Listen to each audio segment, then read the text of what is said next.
S&P 500 Index, SPX, long-term chart analysis. In our previous analysis, we noted the S&P 500 Index, SPX, is achieving higher highs, a trend that may continue leading up to the election in 4 weeks. Current analysis. This week, the S&P 500 Index, SPX, experienced a slight decline, closing with a loss of 0.47% on Friday. Despite this, we maintain our bullish outlook.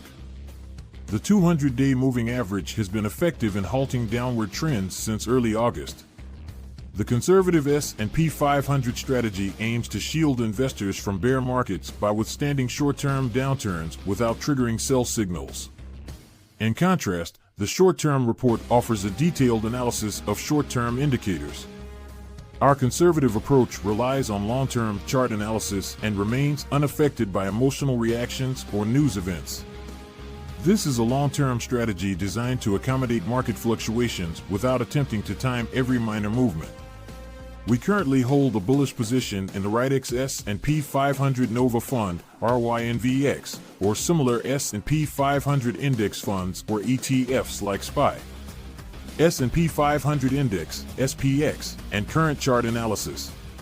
Last week, we stated we avoid political discussions in our market summaries, focusing instead on outperforming major stock averages. However, policies proposed by potential presidents can influence stock movements.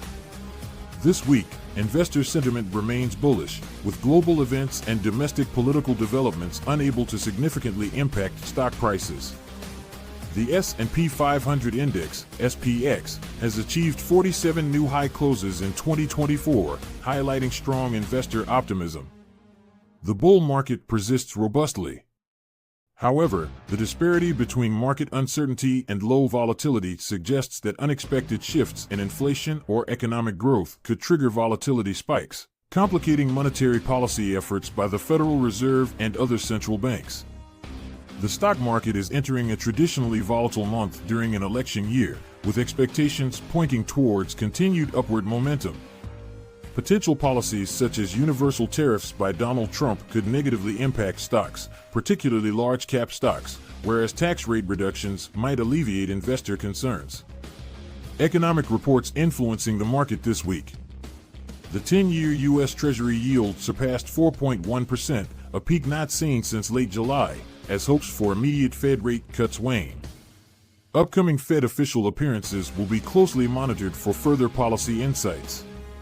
Additionally, Thursday's flash S&P Global PMIs will provide an updated view of private sector performance in October. The U.S. 5th District's Composite Manufacturing Index improved to -14 in October 2024 from -21 the previous month, marking a year of consecutive negative results but lessening pessimism.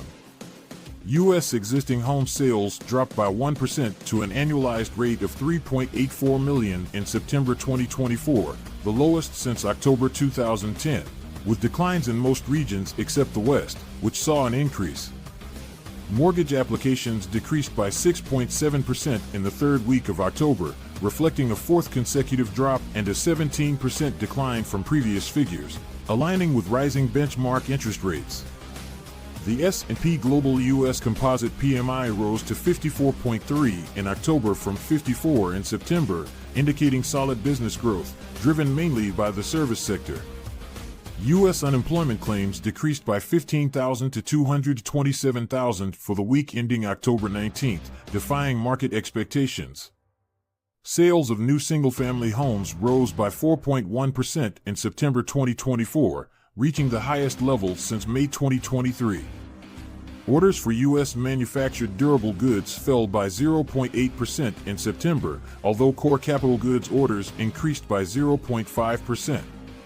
The University of Michigan Consumer Sentiment Index was revised up to 70.5 in October 2024, marking a third consecutive rise, driven by improved buying conditions and easing interest rates. Conclusion. The strategy remains bullish on the SPX. Aggressive traders should consider investing in the Rydex Nova S&P 500 Fund, RYNVX, or similar bullish S&P 500 index funds or ETFs like SPY. As always, do not forget to like and subscribe to our channel, All Things Money, to see more content like this.